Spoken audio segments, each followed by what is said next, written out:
Now, everything you do should be focused on the buyer. The customer is your boss. If you only think around pipeline generation and revenue generation, you're going to miss 50% of the journey that your buyers and customers are going through. There is so much potential in our customer bases for activating that word of mouth, where you are creating these loyalists and these brand ambassadors. And that's going to be the customers. And when you bring them success, they're going to talk about that success, and that's going to bring you more business.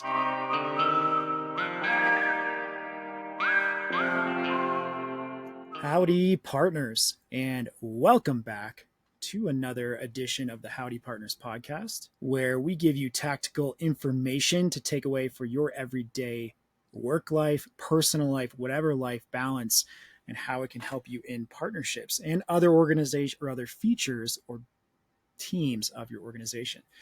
I am joined today by my esteemed co-host, Will Taylor. Will, how are you doing?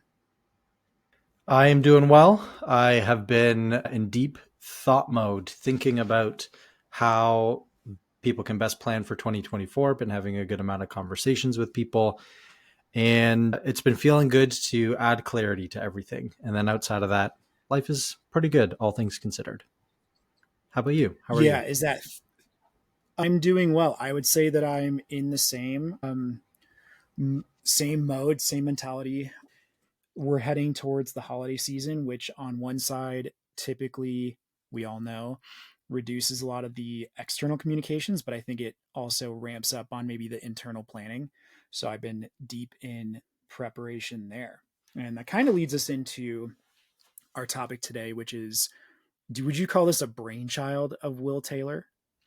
I don't want to take credit for the idea, like the fundamental idea, but I have just been thinking about how it can be applied. So I don't think I've heard about it applied to partnerships, and so that's where I think there's an opportunity for discussion. Sure. So let's get that patent branded towards your name and your like. So today we are going to talk about what we or Will is calling the bow tie effect. Now, Will, before we kind of dig into like what the bow tie effect is, talk to me a little bit about why you started to build this out, because I think it's tied back to what we were talking about earlier, which is planning. Yeah, so it's been racking around in my brain, just like this idea of how your customer is your boss. And Jill Rowley talks about this. Jill Rowley 100% is behind this and has inspired this within me, where, everything you do should be focused on why does it impact the buyer and, of course, the customer, because the customer is your boss. And so when thinking of engaging with partners, if you only think around pipeline generation and revenue generation, you're going to miss 50% of the journey that your buyers and customers are going through, which is, once they're onboarded, how can partners continue to play a role? And the reason that I think this is more important than ever is because, we talk a lot about word of mouth being so powerful, and there is so much potential in our customer bases for activating that word of mouth, where you are creating these loyalists and these brand ambassadors. And that's going to be the customers. And when you bring them success, they're going to talk about that success, and that's going to bring you more business. And a really good example of this is one of the businesses I used to work with. 70% was of their net new revenue was through customer referrals and word of mouth. It wasn't necessarily a partner program. It was just their loyal customers saying, I love this company. They take care of me. And so if, again, we're thinking only as partner people through that new revenue generation or pipeline generation, then I think we're missing a lot, especially in this economy, where instead, if you can apply partners and your relationships there to what we'll get into is the other half of the bow tie, and make customers advocates, then you are going to tap into those network effects even further. That's unreal. It makes me think about a lot, but I'll use like a really bad analogy. It's like, how can you expect, like, if you're a partner professional and talking about the idea of, hey, I'm really just, I'm here to generate leads and generate partner referred revenue. Well, what that means is that's going to be that is going to be the main focal point of your conversations with partners. Whereas, like, if I tell Will, my friend, to go play hockey, like, hey, I want you to play hockey, go play hockey. Well, what if you don't know how to play hockey? Right? Like, what are you doing out there? And then you're also saying, hey, Will, go tell all of your other friends to play hockey and play at this arena using this equipment.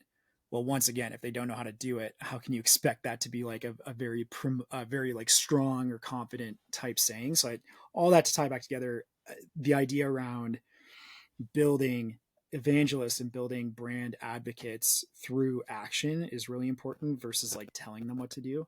So let's get back into the actual meat of this instead of me going off on a stupid hockey tangent. What is the bow tie effect? So the bow tie effect is you as a company will try and maximize your reach, which is going to be at the start or rather the left side of the bow tie. And this is all focused on the buyer's journey and how they engage with a company throughout the life cycle. And so the first step is to attract them. And so you want as much reach as possible so you can attract them into this side of the bow tie. And then you're going to nurture them, where you're going to move that attraction into being nurtured. And they're, if you want to think about it like a traditional funnel, it's moving them down a stage in the funnel. Yep. And then you are converting on that nurtured prospect, and the buyer is getting more and more attracted to your business, nurtured towards your business, and converted into taking action on the strategies that you're talking about, and eventually of course engaging with the sellers. So that's like probably the most common understanding of the one side of the bow tie is basically your traditional funnel. However, Right. after purchase there is the reverse, where if you think of the funnel, it gets smaller at the bottom. The other side of the bow tie, it starts small because your now customer that just made a purchase doesn't know as much about the value. They made the purchase and they're starting to realize the value. And so the level of engagement and advocacy that they have at the start is going to be a lot smaller. But as you go, as you prove out value, as you help them realize the ROI of buying your tool, and then you have them see success in a continued fashion, 6 months down the line, they start to become an advocate. And that's where the other side of the bow tie starts to get more expansive, because they're going to start talking about your platform more. They're realizing more value. And that's going to encourage them to bring that up with their peers. Or, if you ask them for something, they're going to be more likely to say yes. And the ultimate end goal is they become a brand ambassador, where you are not even really needing to ask them for things. They're just going out there and talking about your product organically. And that happens, you've probably come across a situation like that, or at least seen a situation like that, where there's just a customer that loves the company they work with, not for, but they purchased a contract. They're a customer of this other company. They love them so much that they're happy to bring them up in conversations or even publicly shout them out. Or if they're on stage speaking, then they'll bring up the tool organically. You don't have to pay them necessarily. And that's the ultimate end goal. And so the reason that I think organizing this journey in the partner person's mind is really important is because partners will play a role at every stage throughout this bow tie journey. And the best part is it's not a funnel. It's like a funnel, only in a conceptual manner, but you shouldn't be treating it like a funnel because you're not moving the buyer through your stages. They are organically going through these stages. All you can do is enable them at each stage. And once you get to, the brand ambassador level, then you can see results like the example that I shared.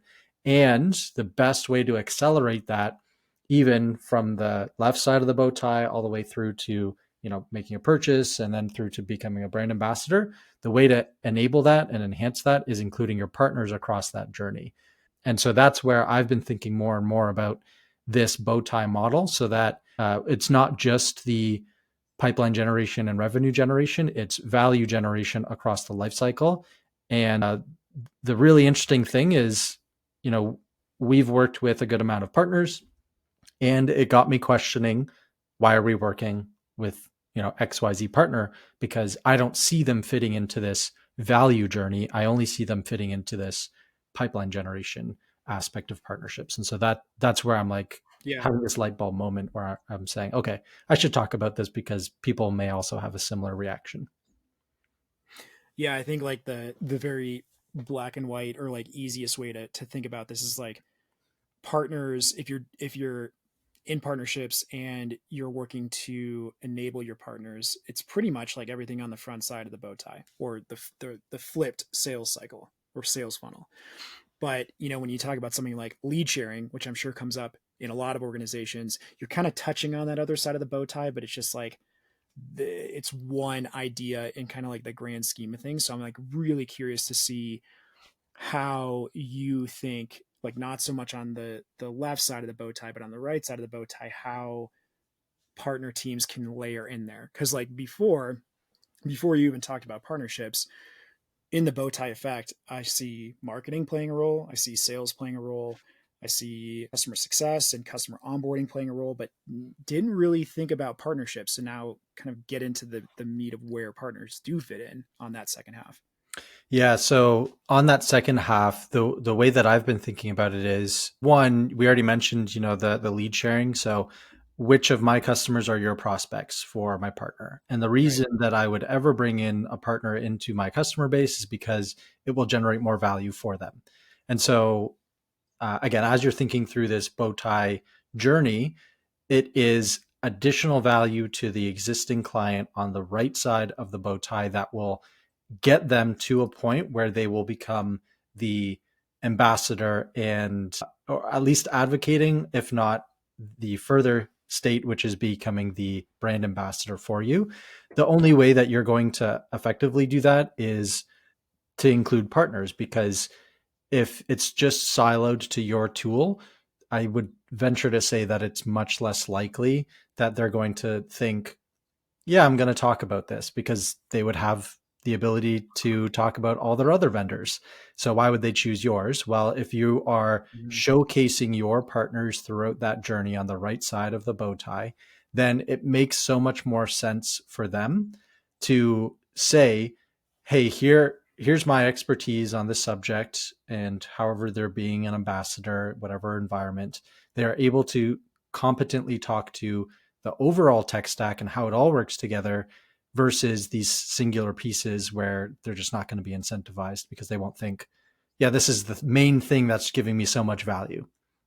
I doubt any person will say this one tool is the main thing that's giving me all this value. I bet you there's at least a connection to the CRM, or another tool that they're using. And so if you are guiding them to realizing that value, again, they're going to be more likely to become that ambassador, and they're going to be more engaged with your partners, which ultimately you want as well.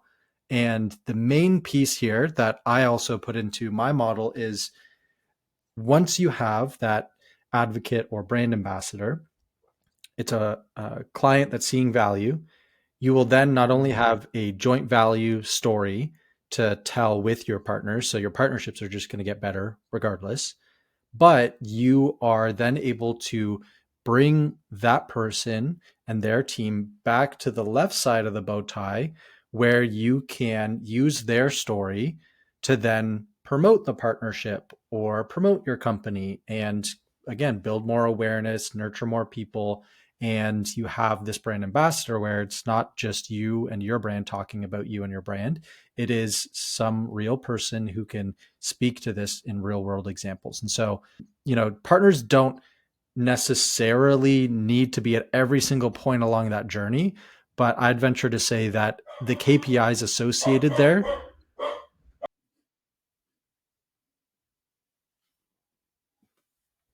I'm marking this. Okay.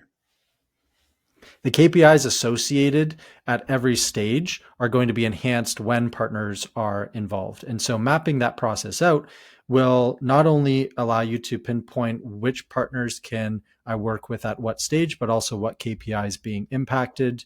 And then, of course, when you bring that to the other teams, there's much more alignment. And, sales knows exactly what the CTA can be and what KPI is being impacted by this program. And so the benefits here, especially from a partnerships perspective, in summary, is the value is going to be a lot more. So it's going to be a lot better or a lot easier to drive that brand ambassador and grow that brand ambassador. It'll inform the partnership even further when you're generating more pipeline and more revenue together. And it'll drive more alignment across both where you can include your partners and the rest of the team and why you would be doing these programs. Yeah, yeah, good. I'm happy that you kind of brought that full circle because to your point, the bow tie then starts again. So it's kind of like that accordion gets bigger and then smaller. And it's funny because when you were talking about the idea, like it's sometimes important to realize that partners might not fit in certain stages of that bow tie. I'd almost argue that if you're like trying to get as much productivity out of your program, then you need to find a way to include them at every part in the bow tie, like building confident partners on the front side that can essentially do the sales process, like reducing a lot of the overhead there.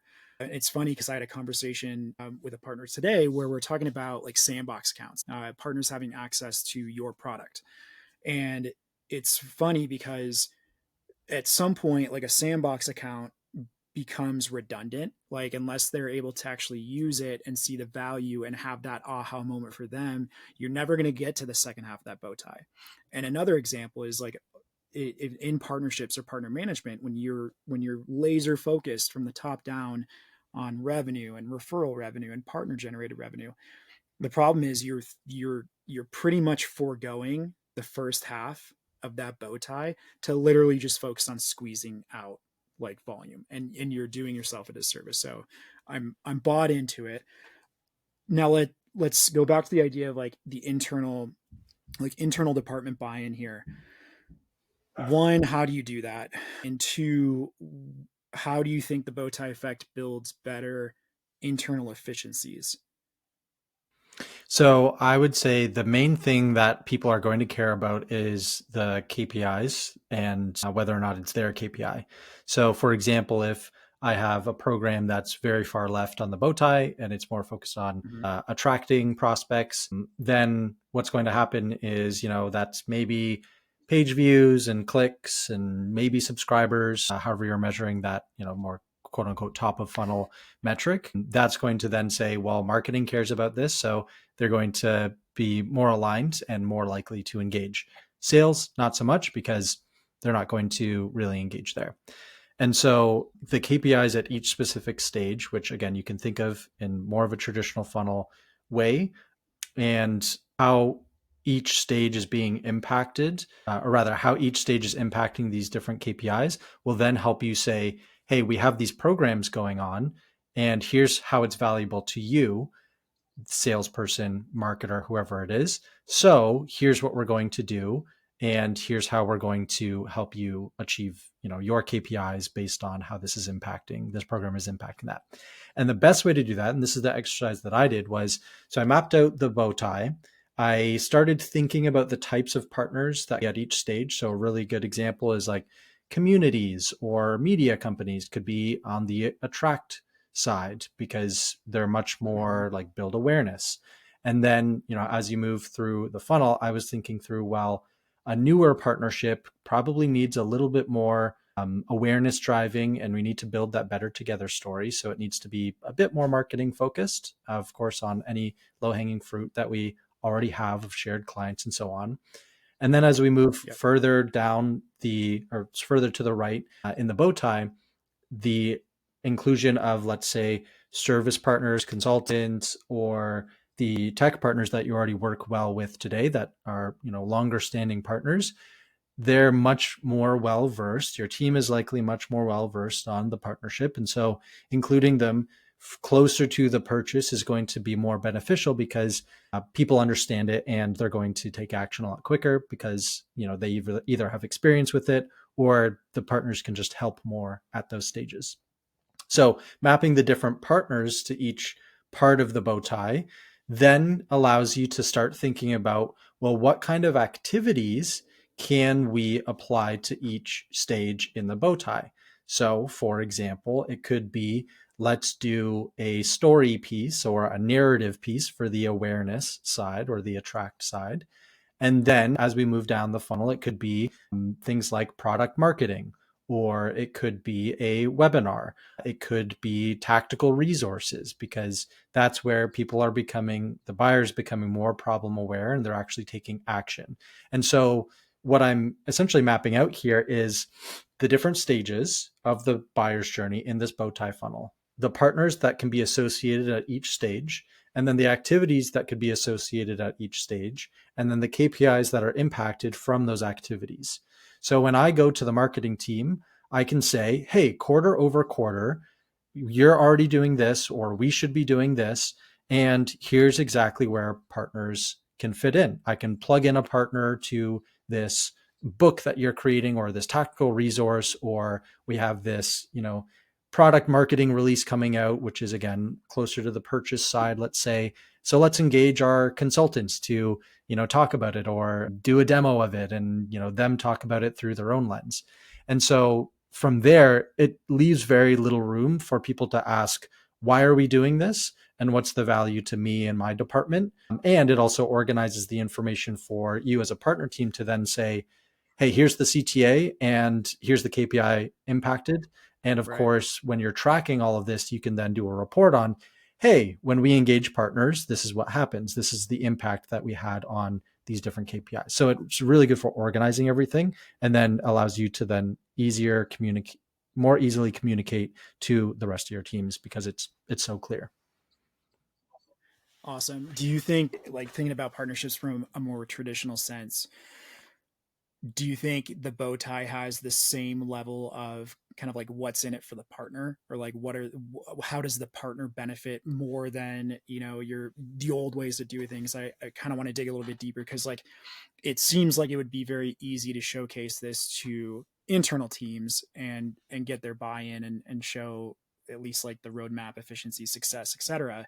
Like how do you layer that into showing the partners like why this is important, how they're going to win from it, Yeah, etc. so I would say that it is much less haphazard, where it's like, most teams are probably not too great with a campaign focus with their partners. Maybe it's a one-off campaign that they're trying, but how much alignment is there really with everything else going Yeah. on? That's where you can say to your partners, hey, we have this, quarter over quarter program or campaign, or we have this slot for this campaign that we can run. And when it comes to the effectiveness, and I actually am in conversation with partners right now where I'm saying this directly to them, where I'm like, we have this campaign focus. What this is going to allow us to do is work specifically with a specific message, specific people on the team, and Mm-hmm. it's going to be aligned with everything else. So there's going to be all this other momentum with all of our other partners and, all these other teams. And so the effectiveness of what we're going to drive in this partnership is going to be increased because we have that alignment. So for them, it's like they do less thinking about what's the value.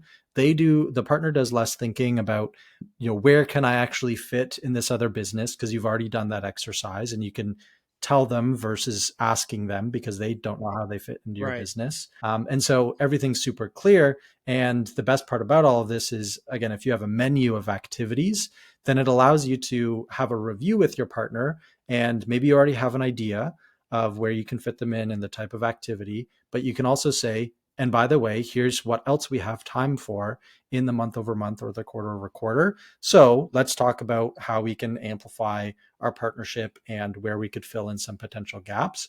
But regardless, it's you including the partners in your overall business planning so that they feel like they're an important part of your business, and it adds all of that clarity. And again, like I said, it'll only increase the effectiveness. And I would venture to say that the level of clarity, especially with the KPIs, would then allow you to say to the partner, hey, I know what we're going to try different next time now that we've run this program and we know the impact on the KPI. So if anything, it's only a benefit to the partners because they don't know your business. You're telling them how they fit into your Yeah. business. I really like that approach for a couple of reasons. One, when you think about it, like let's take a channel program per se. Well, you're attracting channel agencies, consultants in, but like they're all very different.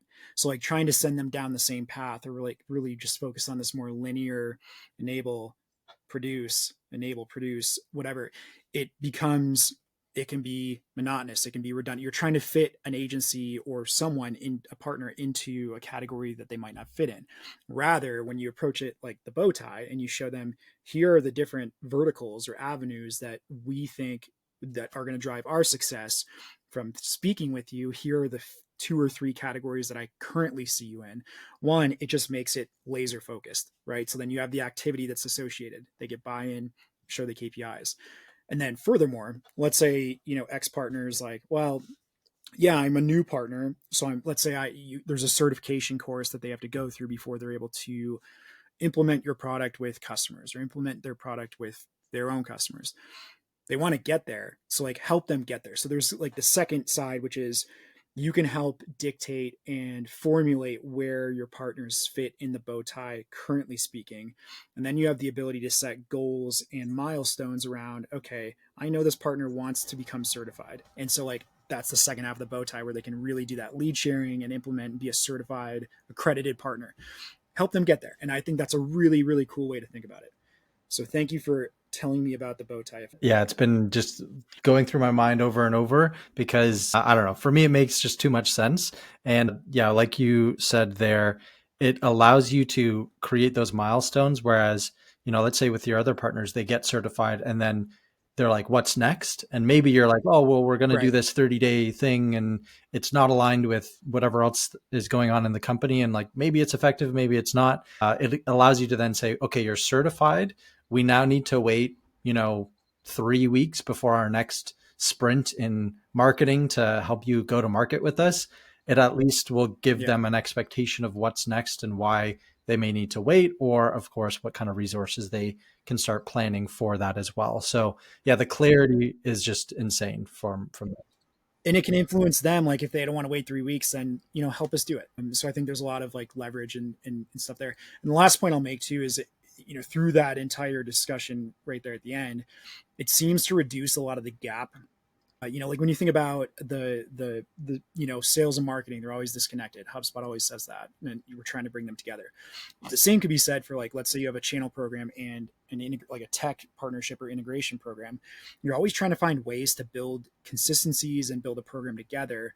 It's really hard to do. I think the bow tie effect probably brings that a little bit closer together, where you're breaking down some of those barriers, because each partner is a partner. You're not necessarily an integration partner. You're not an influencer or an affiliate. You're not a certified channel agency. Like, you're all a partner, and let's find where everyone fits together. I love it. boom.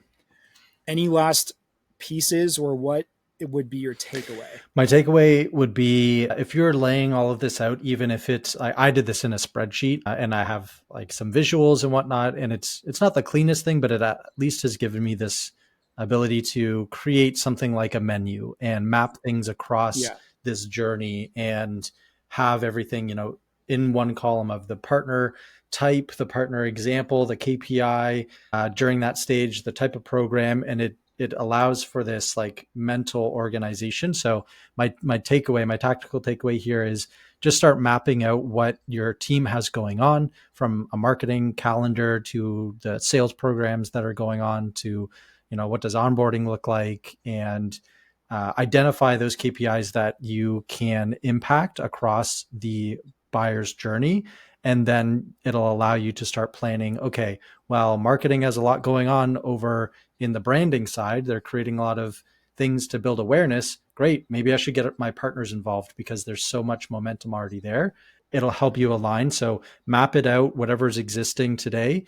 And also, if you're curious, I'm happy to show. I have like an example with no specific information. I'm happy to share that. Again, it's not the cleanest thing, but I can walk you through that, and then you can make your own version, and I'll be cleaning it up as we go. So if you want some help, then reach out to me and I'm happy to go through it with you. Yeah. And I would take it and turn it into a bolo tie, because I've never worn a bolo tie, but I really want to. So just for next episode. I do think they're more stylish. So Yeah. We could argue about that. But anyway, thank you, Will, for another great episode. I'm really fascinated by this, so I want to see it in action, and I'm sure a lot of our audience does too. So In the audience, if you're curious, to Will's point, he's happy to share something. But aside from that, we will catch you on another episode of Howdy Partners soon.